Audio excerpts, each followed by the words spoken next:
They're constantly losing and getting back charged. We need to do whatever we can to make this right. If you don't have a relationship with someone and you make them look bad in front of one of their clients, they're gonna throw you under the bus because they know that I care and they know that I have their back.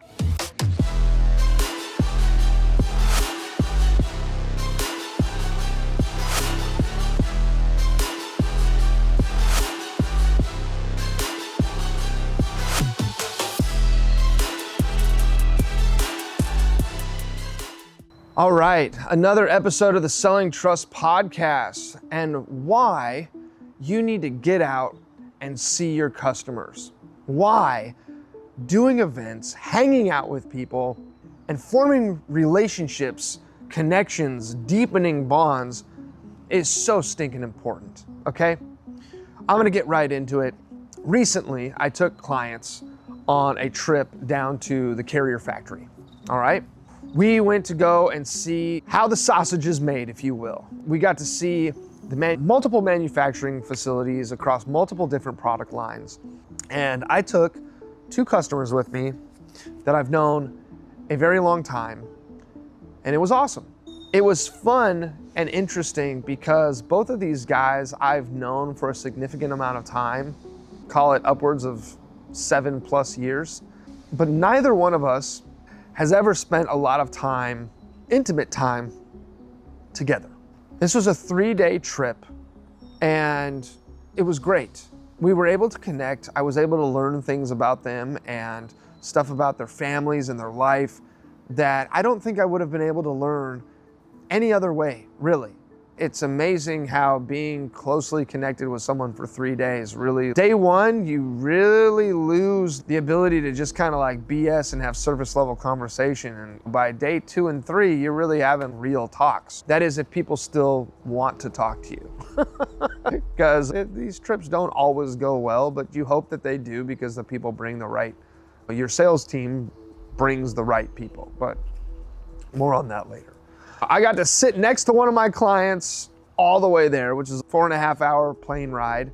And we talked and we broed out and we told stories and we got to know each other. And it was great, right? I was able to discuss with him a couple programs that we have going on with our company. And honestly, one of those programs they're gonna be signing up for. Huge win, right? Fast forward to the second day that we're there, I actually got to go swimming with my other client. We did our tours of 3 different factories. It was amazing, it was awesome, super top-notch showing. Everyone had a good time. Both of my clients had a wonderful time seeing everything. And then we had some downtime when we got back. And so I asked him, hey, you wanna go check out the pool and hang out for a bit? His answer was like, yeah, let's do this. So we spent 3 hours in the pool together, just talking about work, talking about life, talking everything. We covered a lot of ground. In fact, we talked so long and got so carried away in our conversation that we almost missed dinner. That would have been a travesty, but we didn't. We made it on time. We were speedy. But it's amazing because I now know who he is more as a person. I now know what makes him tick. I now know how he reacts and identifies himself as his authentic self, right? I know better now how to navigate around both of these gentlemen, and it's only going to help me be better at what I do because I can cater to them in a better, more informed way, and away we go. So why does this matter? Okay, yeah, we took a trip to the factory. I spent time with these guys. Who cares, right? I'll tell you, I had a job going on with the guy that I was in the pool with. And a couple weeks after we got back from the trip, the equipment shipped and they were in the middle of doing the job on a weekend where they were taking old equipment off the roof, putting new equipment on the roof. And this job had been sold by a sales team member that's on my team, that's junior to me, that's going through his training right now. And he missed some pretty critical equipment to help the equipment that we sold fit on the roof. okay? I missed it in the review of the job. Either way, it got missed. Now, to add insult to injury, the owner of the building was there with my client when they were doing the work on the weekend, and they witnessed this screw up, right? It was supposed to be, oh yeah, we got this, check us out, see how good we are, how competent we are. You're gonna watch this job go smoothly, you're gonna love every second of it, and boom, check it out, we're good. Do you have any more work for us to do because we rock? And instead what happened is they were putting 4 units up on the roof, and 3 of the 4 units did not get to go up on the roof because this equipment that was supposed to go with them was missing. It never got ordered. And I just gotta sit back and think for a minute, like, this could have seriously gone one of 2 ways. If you don't have a relationship with someone and you make them look bad in front of one of their clients, they're gonna throw you under the bus. They're gonna talk bad about you. They're gonna burn you at the stake to save their reputation and save face in front of their client because they owe you nothing. At the same time, costs incurred are all going to you. They are gonna try and squeeze every single penny that they can out of you, right? Pain and suffering, humiliation, like that is literally what you have caused this client. And so guess what? They're gonna take it out of your hide financially. The other way that this goes is you have a relationship with your client.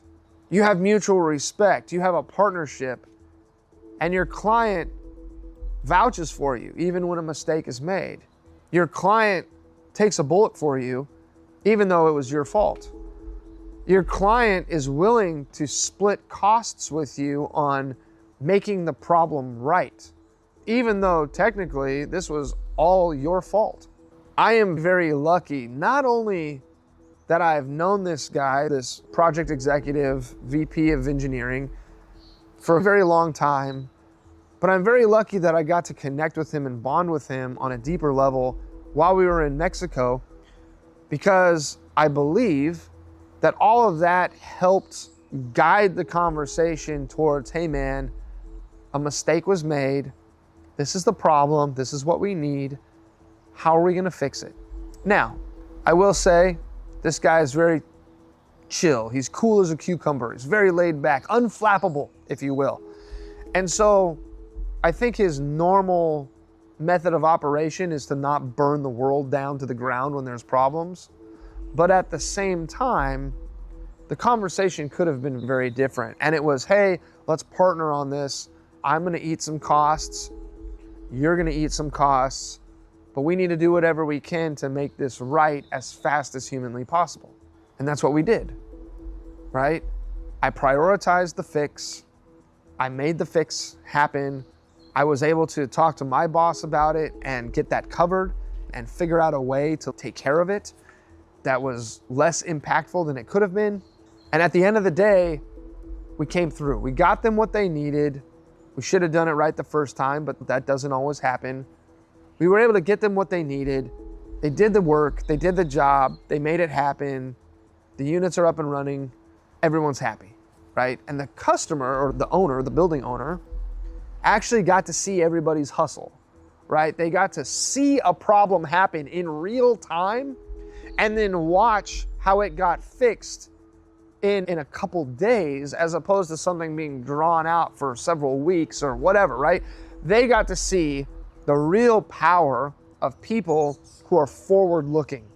And so I think that was brownie points. We kind of turned the lemons in the lemonade, if you will, right?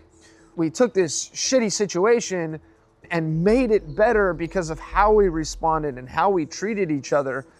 And a lot of that has to do with how we view each other and how we interact with each other as partners. And a lot of that has to do with the fact that we know each other, we have a deep relationship, we have a deep amount of respect for one another, we've been through a lot together, and we will continue going through stuff together, hand in hand, instead of pointing guns at each other. I have some fellow salespeople that I work with that do a lot of non-relationship based business. and they have guns pointed at them, not literally, but financial guns pointed at them constantly. And they are constantly losing and getting backcharged and getting just raked over the coals when the tiniest little mistakes are made because they don't have solid relationships. This is why it matters spending time with your customers. Finding moments where you can be one-on-one, finding moments where you can have deep conversations, finding moments where you can actually connect outside of work to get to know what they're going through, what's going on in their life. It makes all the difference. And man, it is a hell of a lot more fun than just sitting in an office behind a computer. Yes, it's a lot of work. It's very tiring being on, right? And being engaged and practicing active listening for hours on end, right? Imagine sitting down and talking to your wife for 5 or 6 hours straight and actually paying attention to every single word she said. That's a lot of energy expended, right? But that's essentially what you're doing when you commit to spending time with your customers. You're listening more than you're talking. You're paying attention, you're remembering the details, you're remembering the important things, and you're nurturing something to grow into something even better. If you want to learn how to do this, if you want to talk about doing it, if you want to complain about how hard this is or that it can be, let's chat, right? I would love to convince you that it's worth it. I would love to show you that this kind of stuff at the end of the day is what matters more than anything else that you're gonna do in your business. Relationships will get you through so much. I have saved millions of dollars over the years, and I have made millions of dollars over the years because of the relationships that I have, because of the partnerships that I have, and because I've been able to go deep with my clients, have mutual respect and trust, and get those jobs because they wanted to work with me, because they know that I care and they know that I have their back. If you want to learn how to be in that position, let's talk. Take care. I'll catch you later.